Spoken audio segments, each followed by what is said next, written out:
Saudara-saudaraku, mungkin ada pertanyaan, mungkinkah anak remaja, anak muda mengalami stroke? Jadi jawabannya adalah mungkin saja itu terjadi. Bahwa ini ada kasus yang akan kita tayangkan, bahwa anak remaja usia 14 tahun dia mengalami stroke. Kenapa ini bisa terjadi? Ini juga yang menjawab kenapa anak remaja bisa mengalami gagal ginjal.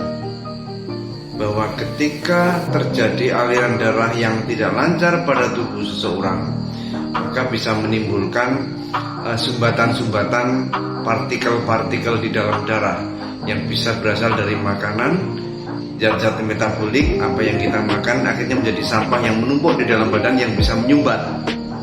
Kalau tidak, bisa juga karena faktor adanya trombus, embolis, adanya bekuan-bekuan darah yang kemudian gumpalan itu bisa menyumbat dimanapun, termasuk di otak.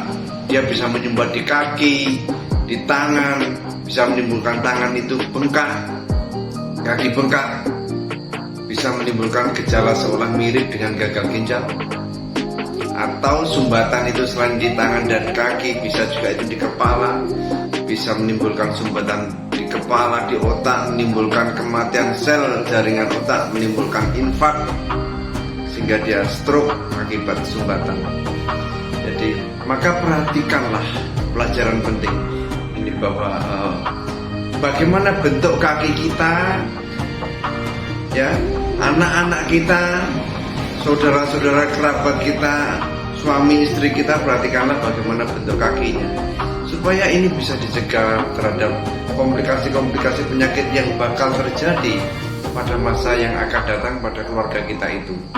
Perhatikanlah, kaki normalnya itu adalah bentuknya simetris kanan dan kiri. Sudut kemiringannya ini, ya, dari bidang datarnya tidak lebih dari atau kurang lebih sudut kemiringannya adalah 60 derajat dari bidang datarnya, dari kemiringannya. Dan perhatikanlah simetris apa tidak. Kalau salah satu misalnya pada sisi kanan, misalnya sisi kanan meluntir ke samping yang menjadi tidak simetris, apa yang terjadi jika salah satu meluntir, ya, kakinya tidak simetris? Maka kalau salah satu kakinya meluntir sisi kanan misalnya, maka yang terjadi pembuluh darah dan pembuluh getah bening yang ada di kaki tersebut, jalur kanan misalnya, maka kalau pembuluh darah yang lebih terputir, maka aliran darah menjadi lebih tidak lancar. Kalau pembuluh getah bening yang lebih terputir, maka aliran getah bening menjadi tidak lancar.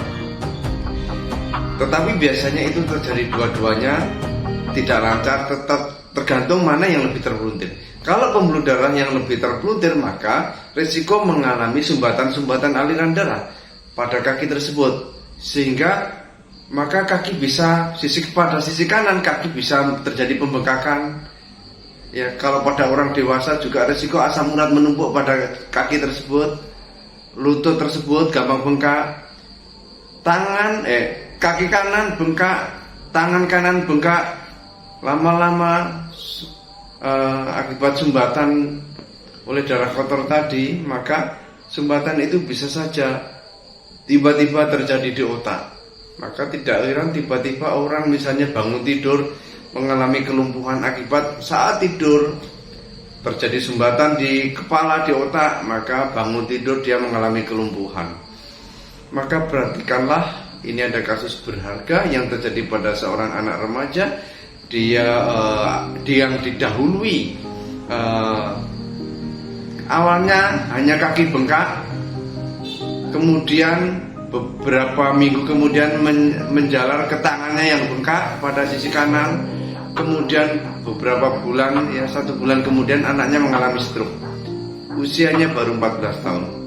Makanya ini yang menjawab stroke tidak pasti adalah hipertensi.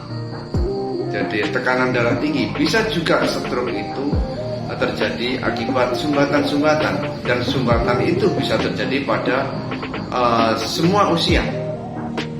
Dan kenapa hipertensi itu juga ada pada orang remaja pun ada hipertensi. Kalau memang sumbatannya itu kuat, maka sejak remaja pun karena peluntirannya itu terlalu kuat, maka sejak remaja pun dia terdeteksi sebagai hipertensi. Ya.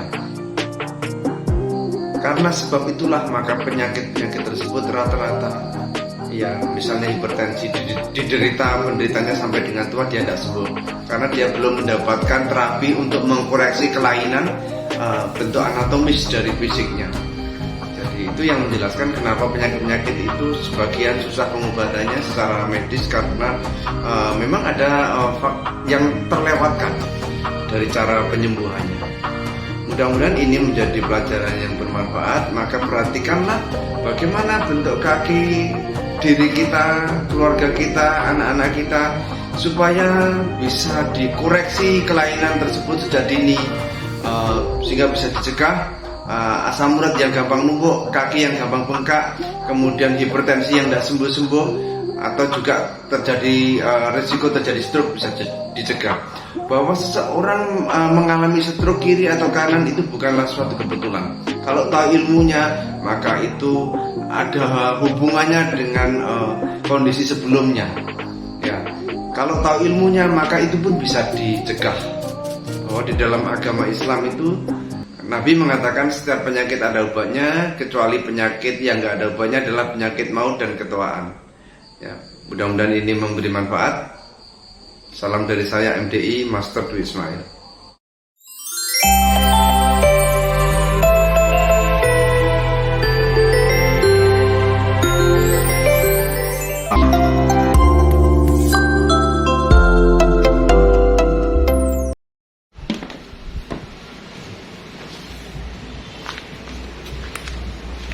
Yang kanan kenapa tangannya? Tidak bisa, kan separuh Pak. Separuh Pak? Separuhnya tidak bisa gerak. Kaki sama Artinya seperti stroke jalan. iya kata dokter. Iya, karena kaki jalur kanan ini bermasalah. Yang bermasalah di kanannya.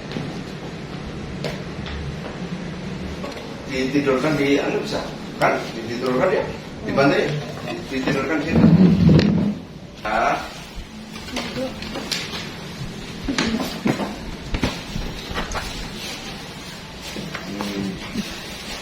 Ya, salam berita. Ini sejak kecil kurus. Gemuk Pak. Yang mulai kurus kapan? Ini sakit ini. Berapa bulan sakitnya ini? 2 bulan. 2 bulan sakit, maksudnya langsung kurus segini? Iya. Oh, Gemuk. dulu berat badan berapa? 40 lebih. 40 lebih. 45. Kertas-kertasnya mana? Ini ada kertas bawah. Udah ibu dulu ibu. Udah. Oh ya. Udah rumah sakit nih ya. Ini foto kapan ini? November? Bulan yang lalu ya.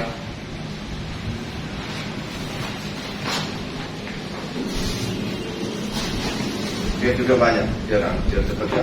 Coba ceritakan, ini sejak kecil baik-baik saja ya. Jadi usia berapa ini? 14 tahun. Hikmat Jubit. Jadi usia 14 tahun. Terus mulai kemudian nampak ada gejala keanehan itu bagaimana? Jadi dengan yang melihat perubahannya, nggak ada perubahan apa-apa. Sejak kecil nggak ada gangguan pertumbuhan apa-apa. Nggak ada. Lalu kemarin tahun ini bulan kira-kira habis Lebaran itu. Habis Lebaran? Tangannya. Berarti kira-kira 8 bulan yang lalu ya? Iya, tangannya bengkak. Tangannya bengkak, yang kanan kiri kanan. Bengkaknya di kanan. Iya. Kanan benar. Yang kiri tidak apa-apa. Itu sudah ketahuan itu. Dari situ banyak ketahuan ya. Ada masalah tuh pada jalur kanan dia bermasalah. Tangannya bengkak, kakinya nggak bengkak. Iya, Mbak. Pertama tangan. Terus lari ke kaki. Betul. Separuh juga yang bengkak. Katanya dokter. Sebentar. Pertanyaan saya separuh yang bengkak. Kakinya bengkak separuh. Enggak semuanya tadi. Bergantian gitu. Awalnya yang bengkak duluan mana? Jari kanan atau kiri? Kanan. Terus jari kiri tidak apa-apa? Tidak apa-apa, terus lari ke kaki. Ke kaki. Kaki yang kanan. Kaki yang kiri tidak apa-apa? Iya ikutan, tapi tidak begitu. Tapi lebih parah kanan. Ya itu sudah ketahuan. Nah, terus kemudian muncul gejala lain apa setelah itu?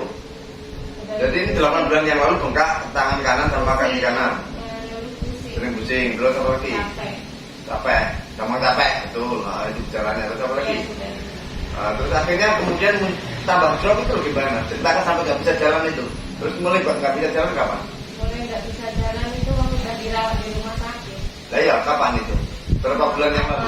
November. November, sebulan yang lalu. Dia nggak bisa jalan. Iya. Sebelum nggak bisa jalan itu gejalanya apa? Fisiknya lemah dulu, Dia capek itu. capek, Pusing. pusing, terus tiba-tiba tambah lemah fisik, terus nggak bisa jalan. Malam siang-siang itu mulai pusing. Hmm. Nah, itu jatuh malamnya itu panas nggak sadar. Udah sadar? Nah, di pondok. Nah, di pondok, ini di pondok terus akhirnya dibawa ke rumah sakit. Rawat inap berapa hari? Pertama 4 hari, kedua Oh, 2 kali. 3 kali, Oh, 3 kali. 4 hari, terus kedua terus kedua seminggu. Seminggu. 9 hari. Yang pertama kali dirawat itu kapan? Oktober. Oktober. Terus yang kedua Yang kedua masih Oktober. masih Oktober. Masih Oktober ya, dalam bulan yang sama. Terus kemudian November yang ketiga, yang 9 hari itu. Berarti ya total ya sudah hampir rawat inapnya saja hampir 3 minggu kan lebih ya, 3 minggu lebih kalau di total ya. Beneran jatuh nggak bisa apa-apa awal November. Awal November dia nggak bisa Oktober jatuh. itu masih enak jalan. Ya, terus di rumah sakit dibilang sakit apa katanya? Autoimun. Autoimun. Ibu ngerti ya autoimun? Apa? Ibu ngerti ya, yang disebut autoimun apa? Darah merah ya. Itu. Jadi jadi kita tahu autoimun itu apa? Autoimun itu imunitas orang itu yang menyerang tubuhnya sendiri. Jadi sel darah putih yang menyerang tubuhnya sendiri. Autoimun. Jadi penyakit itu sebenarnya kalau konsep saya penyakit autoimun itu tidak ada. Karena mana mungkin ketahanan autoimun itu masuk imunitas itu kekebalan tubuh kita. Kekebalan tubuh kita itu sel darah putih dan lain-lain. Ya, ada limfosit, monosit, neurofil, basofil, banyak sekali imunoglobulin, banyak sekali itu. Itu yang kekebalan tubuh yang menyerang tubuh kita sendiri. Sebenarnya nggak mungkin seperti itu. Karena nggak menemu penyebabnya, maka disebutlah penyakit itu autoimun. Karena nggak diketahui penyebabnya apa, maka penyakit disebut autoimun. Walaupun sebenarnya kalau konsep saya penyakit autoimun itu tidak ada. Karena nggak ketemu sebabnya saja secara medis, maka disebut autoimun. Jadi anak ini menurut saya kalau melihat gejala dari bentuk fisiknya itu sudah kelihatan kayak kamu lurus nak kakimu nak, lurus kakinya. Nah, yang sini bisa gerak, yang sini nggak bisa gerak kan? Ya, lumpuh di kanan toh, ya bentuk kakinya inilah bermasalah dia. Kaki yang normal itu tidak seperti ini bu. Dia sejak kecil anak ini ada masalah sehingga ketika tambah dewasa akan muncul keluhan ini. Kelainan anatomi, ya. Perhatikan kaki ibu kalau tidur nggak mungkin sampai keplang ini. Paham? Jadi tak makanya tak tahu. Ini nggak perlu difoto sebenarnya untuk melihatnya. Dilihat secara fisik aja nampak. Anak ini kelainannya ada di mana? Pembuluh darah, saluran darah itu kayak pipa. Di dalam tubuh kita selain darah ada getah bening, limfe itu ada pembuluh limfe, ada pembuluh darah. Dua-duanya seperti pipa saluran air, seperti pipa. Pipa itu kalau muntir, airnya nggak ngalir. Ini muntir bu, saluran pembuluh darah dan getah beningnya muntir samping ini nggak sampai keplah ini bu. Nggak boleh sampai keplah begitu. Orang paling hanya 45 derajat, 60 sampai 45 derajat begini aja. Ini nggak sampai begini. Saya begini, saya begini. Oh ya begini, nggak sampai begini. Ini muntir sekali. Jadi pipa saluran pembuluh darah ini muntir ke samping. Kalau muntir maka darahnya nggak ngalir. Kalau nggak ngalir, bengkak. Makanya dulu bengkaknya ada di kanan. Tapi orang yang mengerti ilmunya ini jelas gejalanya paham nyata. Tapi kalau nggak ngerti ilmunya ya, sing diperiksa paling lab, difoto. Ini yang disuruh hasil fotonya kan, tak percaya. Bentar ya. Ya, hasil pemeriksaan CT scan ini CT scan ya. Hasilnya adalah adanya subakut thromboembolik cerebral infarct lobus parietal kiri, maka kanan yang lemah. Sesuai dengan teritori MCA kiri dan korona radiata kanan. Jadi dianggap ada thromboembolik. Thromboembolik itu ada trombus itu bekuan darah. gumpalan yang menyumbat di otak bagian kiri, sehingga terjadilah infark itu kematian jaringan. Jadi kalau tersumbat maka sel otaknya mati karena nggak dapat aliran darahnya tersumbat. Kenapa kok tersumbat? Sebenarnya anak ini mengalami bahwa darah kotornya banyak di dalam darah, karena kalau sesuatu nggak lancar itu sampah di dalam darahnya akan menumpuk itu tinggal menyumbatnya di mana. Menyumbatnya itu biasanya dari bawah dulu, menyumbatnya itu dari bawah kaki tangan ya, yang lebih tersumbat. Makanya kaki tangannya kanannya bengkak, semakin ke atas darah kotornya semakin naik ke atas, dia nyumbatnya di otak. Karena ujung badan kita itu ada 5 yang bisa tersumbat, itu adalah kedua kaki, kedua tangan, sama ujung atas itu kepala. Ujung badan kita itu ada 5 ya, 2 kaki, 2 tangan, sama 1 kepala. Sehingga kalau menyumbat itu sampah di dalam darah, itu apa yang kita makan akhirnya menjadi sampah karena nggak ngalir lancar. Menjadi apa yang kita makan ya, zat gizi menjadi sampah di dalam darah karena nggak mengalir lancar. Mestinya sampah itu dibuang lewat kencing kita mau dibuang lewat kencing, dia tersumbat di dalam karena menyumbat di kaki kanan bengkak, tangan kanan bengkak. Semakin banyak darah kotornya dia menyumbat ke atas. Akhirnya terjadi seperti stroke. Infark itu sebenarnya stroke, Bu. Infark itu stroke ini sama saja stroke infark. Stroke itu ada 2 macam. Satu perdarahan, yang kedua sumbatan. Ya, itu aja. Ini kalau orang dewasa sudah dianggap stroke ini, karena sama-sama jelas ini mengatakan adanya infark, cerebral infark. Infark itu maksudnya kematian sel otak. Cerebral infark itu kalau orang dewasa dia disebut stroke infark. Stroke infark itu stroke sumbatan. Kalau anak-anak ya orang tidak percaya kalau anak-anak bisa stroke ya, tetapi sebenarnya penyebab utamanya ya karena kakinya ini, bentuk kakinya dia anatominya dia anomali, kelainan. Berarti kan ini nggak normal amat, tetapi ini lebih parah. Ini sebenarnya juga boleh seperti ini. Ini tambah parah. Jadi begitu. Maka pada ini kemudian terjadi aliran darah yang berdarah. Ya sudah, mudah-mudahan habis ini segera sembuh ya. Mudah-mudahan Allah yang memudahkan kesembuhan dia. Jadi begini. Jadi pause. Kakinya melawan ke samping kan. Kita karena di masalahnya dia kenapa kok ini mengalami. Jadi bentuk kakinya dia yang bermasalah. Dari bentuk kakinya dia. Sejak itu dia malah fisik ini. Kamu samping. Gak apa-apa, sudah terusan. Ayo ngelawan, aku dilawan. Ayo dilawan, bener. Bener wes, ayo bener wes.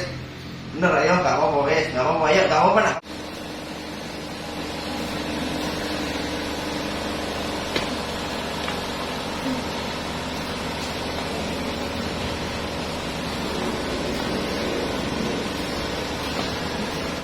Kalau banyak, coba ikut tanyakan pada putrinya, perubahannya. Coba, sudah lebih enak atau belum? Sudah lebih ringan belum badannya? Coba tanya, sudah lebih enak belum? Demikian setiap hari kami mencarikan teknik-teknik terapi penyembuhan cepat untuk banyak penyakit, sehingga ketika suatu penyakit diterapi dengan cara yang benar maka dia akan segera sembuh.